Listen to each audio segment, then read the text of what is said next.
예, 수고하셨습니다. 지금 현재 공통 질문 첫 번째 질문을 각 후보님들이 말씀을 하셨는데, 후보당 이제 주어진 시간이 3분이 주어졌는데 그 시간을 좀 준수해 줄 것을 다시 한번 말씀드리고, 두 번째 공통 질문 내용을 말씀드리도록 하겠습니다. 공통 질문 내용 두 번째. 저성장 시기에 제조업 강국 독일은 생산의 해외 이전과 산업 공동화를 막고 실물 경제를 강화하여 경쟁력을 유지하고자 디지털 기술에 기반을 둔 산업 4.0을 추진하고 지능형 제조업, 스마트 팩토리를 통해서 효율성을 높였습니다.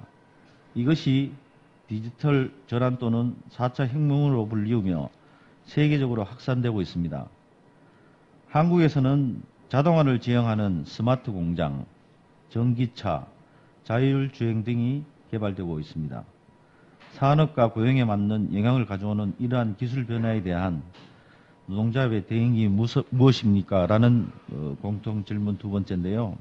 그 공통 질문 두 번째 순서에 의거해서 기호 3번 김호규 후보님이 말씀해 주십시오. 예, 위원장님께서 질문하신 제목부터가 논란이 되고 있는 대목입니다. 과연 4차 산업혁명인 거냐라는 것도 논란되고 있는데요. 어쨌든 준비해야 되고 노동조합의 대응을 해야 된다는 점은 동의하고요. 첫 번째 이런 식의 분석을 좀 저는 개인적으로 하고 있습니다. 이건 시스템의 변화입니다. 아까 제가 기조 발언에서도 말씀드렸듯이 우리 사회의 변화 발전을 노조가 이제 방어적인 전략으로는 도저히 안 됩니다. 뭔가 준비되고 조합원들과 함께 하려고 하는 전략이 중요하다고 판단합니다. 4차 산업혁명 독이 될 수도 있고 변화 발전의 약이 될 수도 있다고 저는 판단합니다. 첫째, 시스템을 변화시켜야 됩니다. 단순히 제조업의 변화가 아니라 삶의 변화가 예상되어지고 있습니다. 생산, 소비, 사회적인 관계가 다 변화하는데 여기서 고전적인 전통적인 노조운동으로 대응할 수 없다고 생각합니다. 그런 점을 생각한다고 한다면 세 가지 정도가 가장 중요하다고 생각합니다.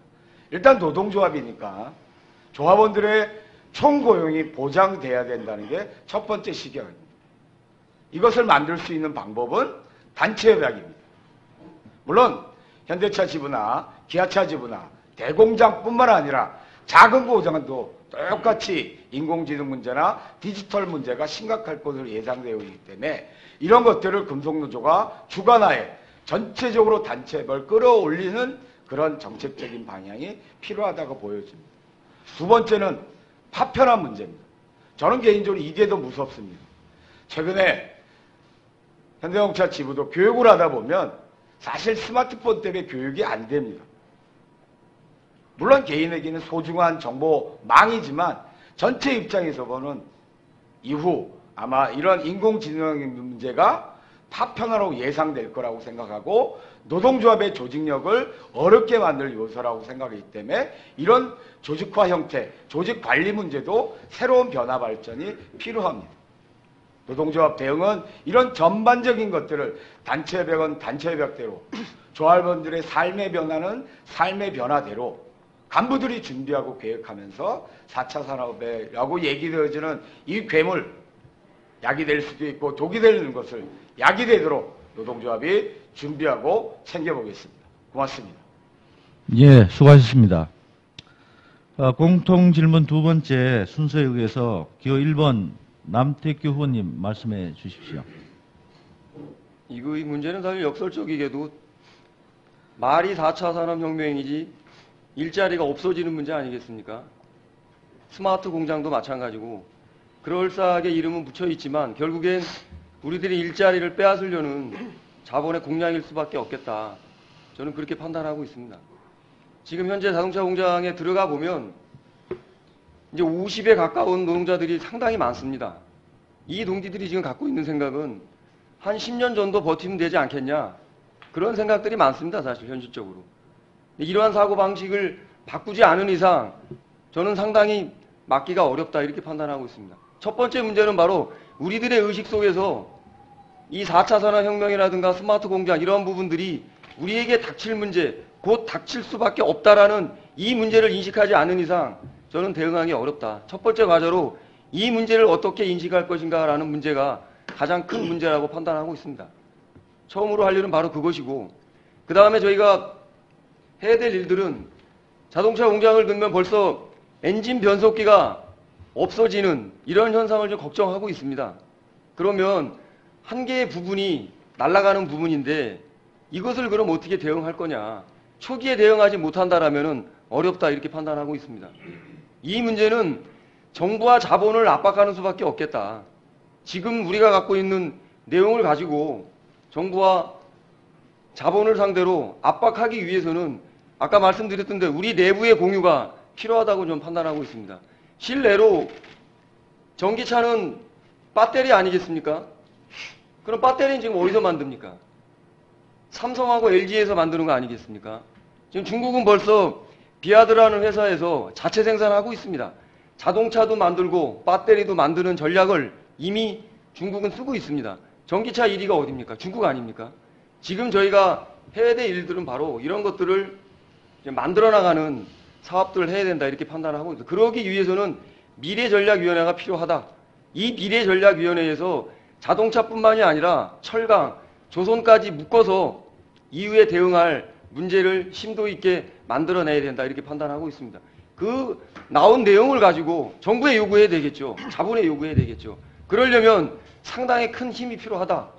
그래서 저는 아까도 말씀드렸던 대로 노동교섭을 하기 위한 우리 내부의 힘을 모으는 과정 또한 필요한 것이고, 그 힘을 바탕으로 미래전략위원회를 구성하고 그 내용을 가지고 노동교섭을 열어서 분명하게 노동자들의 고용 안정을 지켜낼 수 있는 장기적 비전을 만들어야 된다 그렇게 판단하고 있습니다. 예, 수고하셨습니다. 자, 공통 질문 두 번째 순서에 의해서 기호 2번 하상수 후보님 말씀해 주십시오. 독일 등 그 서부 유럽에서는 노사관계가 대등한 관계 속에서 이러한 문제들이 발전되어 왔다고 생각을 합니다.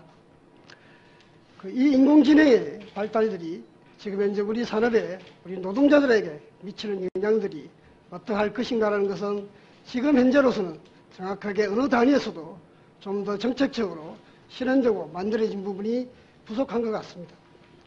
4차 산업혁명이라는 용어 자체에 대해서도 설레하고 있습니다.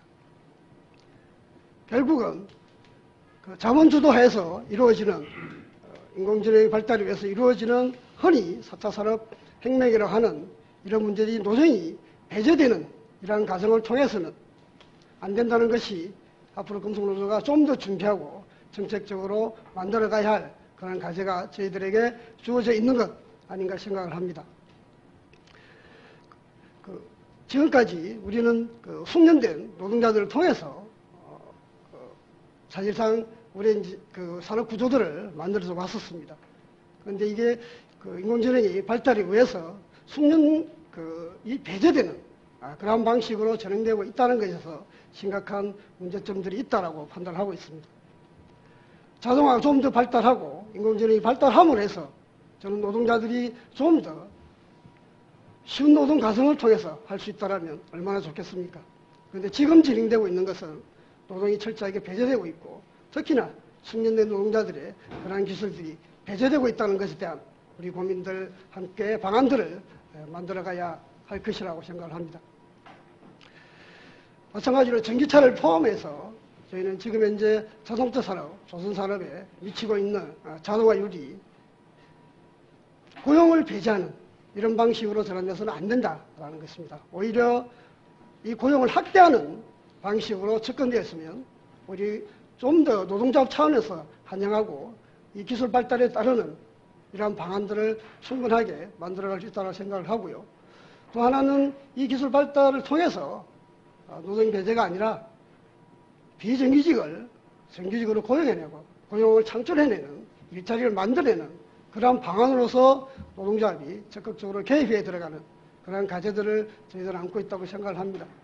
지금 현재 4차 산업혁명이라고 표현되는 이 내용에 있어서 좀 더 많은 준비들을 노동자를 위해서 풀어가야 할 숙제를 저는 안고 있다고 판단합니다. 내용을 좀 더 준비해가는 것이 우리 금속노조가 해야 될 역할이 아닌가 생각을 합니다. 이상입니다.